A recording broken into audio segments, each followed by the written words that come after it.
with an answer to that. I don't think anybody does. Political scientists debate this. Citizens debate this. It's very important stuff for how we go forward. But unfortunately, it doesn't seem to be happening in our public discourse today.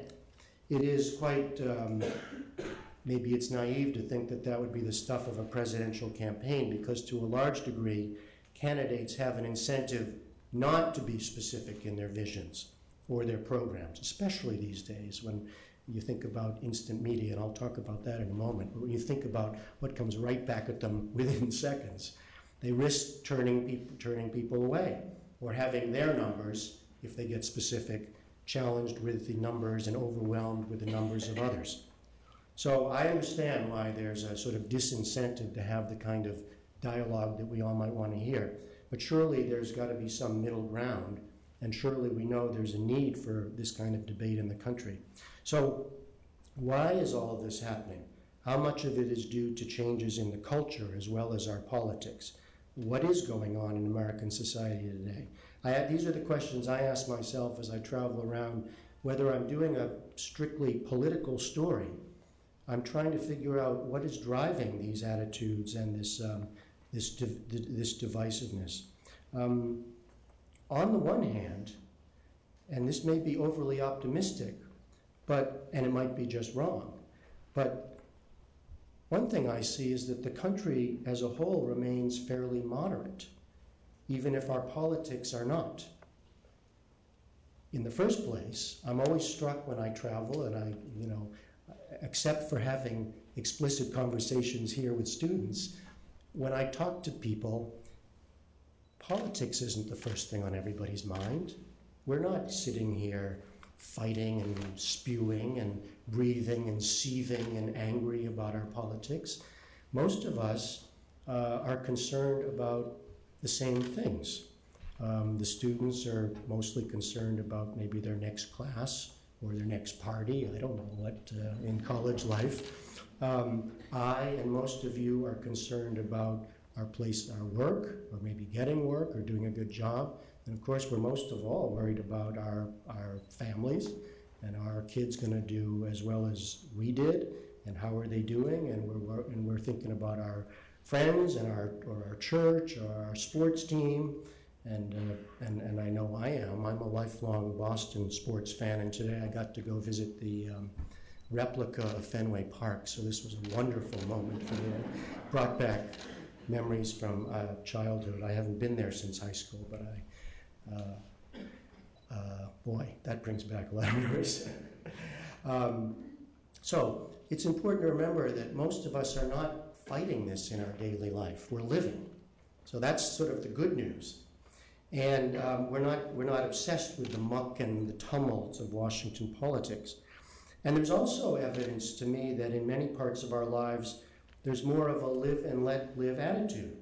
I mean, it's interesting to me, for example, that even on our very controversial issues such as gay marriage remain so controversial in the country, and yet, I think I'm right, you almost can't turn on a new television program these days without seeing a prominent gay character or couple.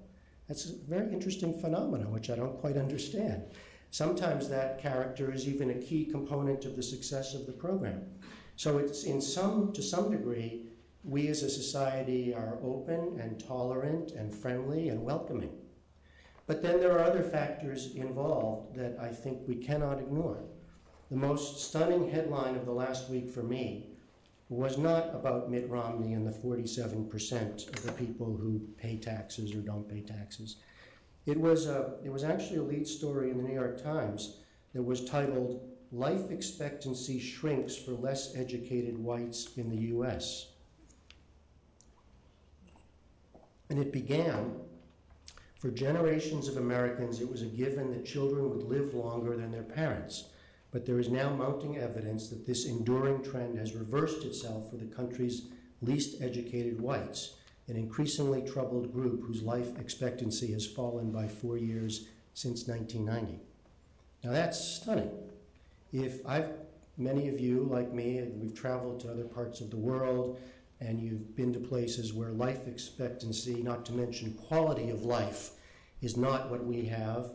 and you might not be too surprised if there might be downturns at different times.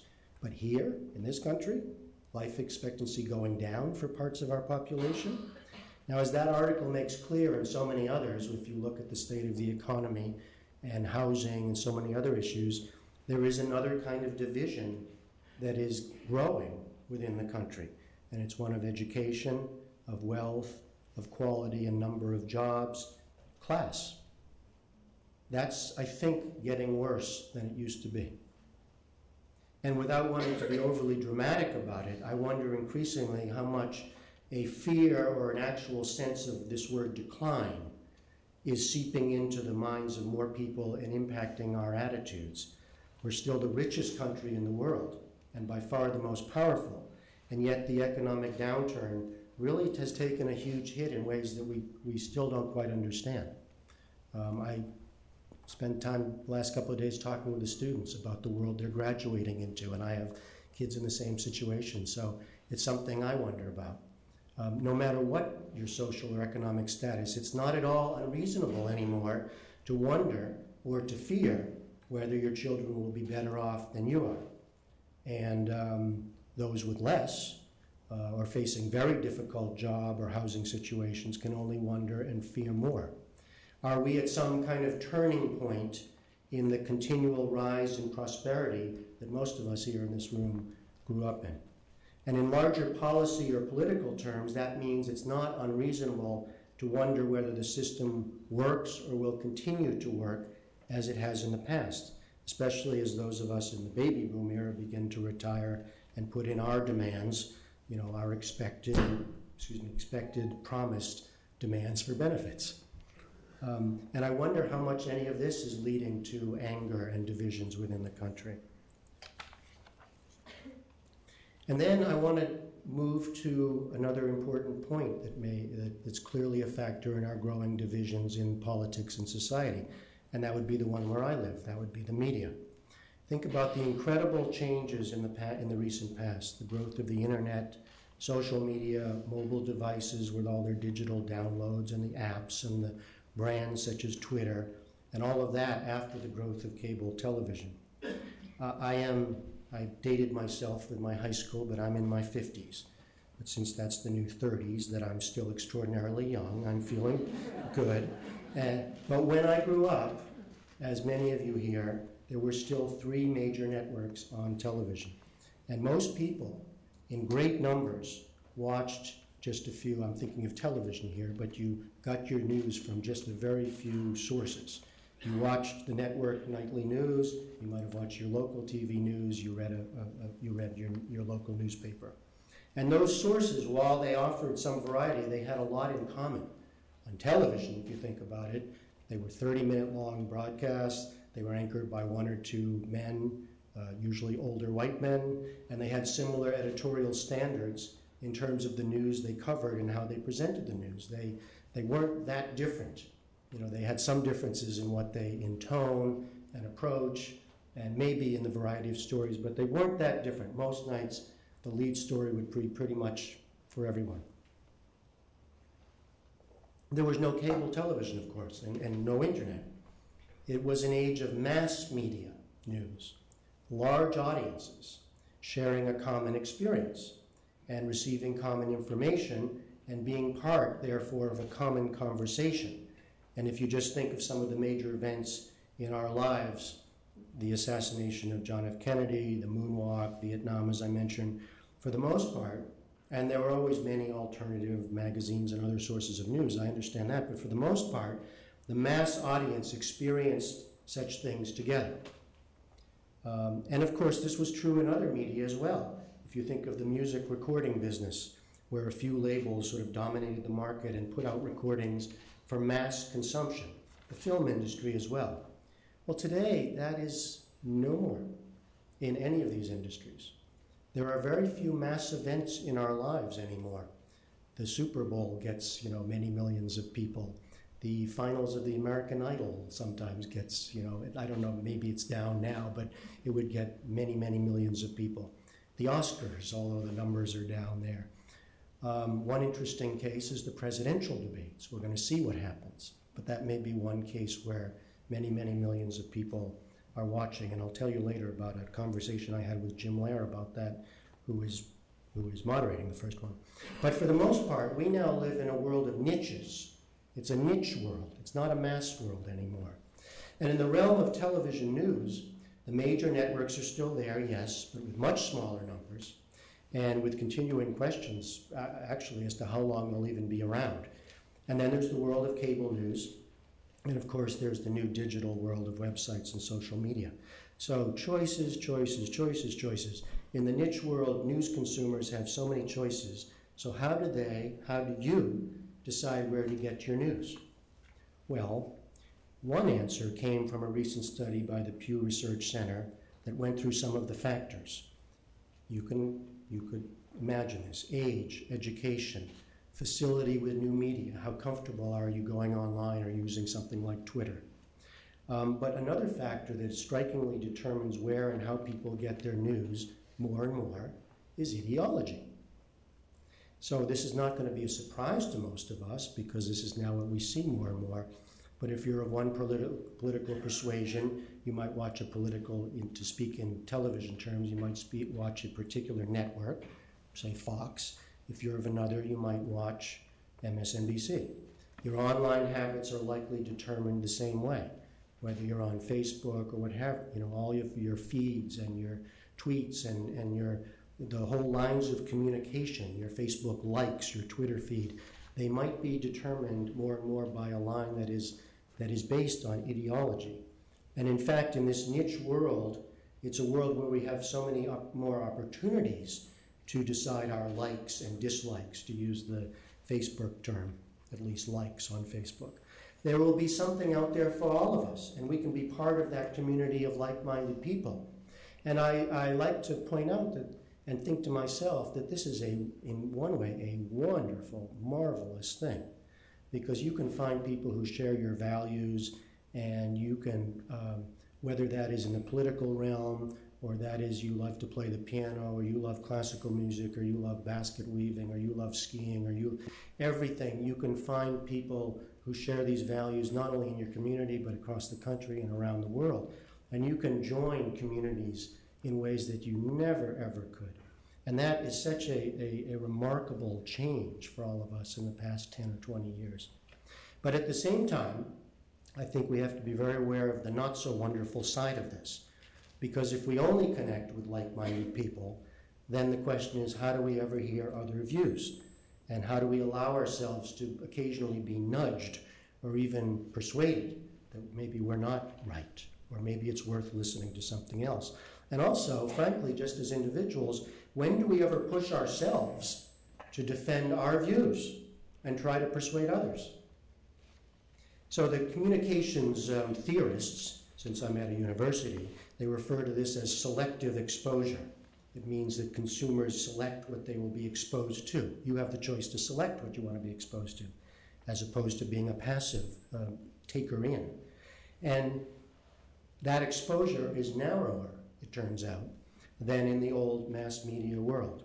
You select your news outlet and you keep that channel on, or you bookmark the web page, and you hear the voices and opinions you want to hear, and to some varying degrees, you are no longer exposed to other views. Now, in truth, we're at such an early age in this that I'm not spinning grand theories here to say that everything has changed. The internet age is so young that it's impossible to know where this is taking us. And I wouldn't want to stand here and try to make grand pronouncements about the future of what this means for our politics. I'm in the news business, and I see how things change even overnight. I'll just give you one quick example of watching new technology at work. We've watched the Arab Spring. We watched what was happening there on the ground with those demonstrations in Tahrir Square. And a lot of attention was given to Twitter and social media. It turned out that was a way that people were able to meet up with each other and to call for demonstrations and get around the authoritarian governments that otherwise were keeping them repressed. So at that moment, the social media seemed like such a wonderful thing that we could all embrace, and it would give new voice to the powerless. But almost the next day and continually, I find that we're reporting on the exact opposite. which is that those very same dictatorships around the world learn how to use the same technology. They know how to use Twitter too. So they can use Twitter to find the dissidents. They can shut off the internet in their country. They can shut off, a YouTube or something that goes up that they don't like. So all of this is in play. We don't know how this is going to work out.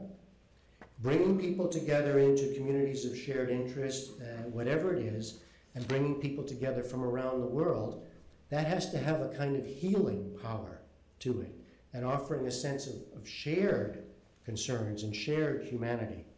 But at the same time, we have to recognize the paradox, which is that while there's so much more information and so many more outlets for connection, somehow there's also the potential, and so I think we see more of it, of less cohesion and a sense of less connection in our society.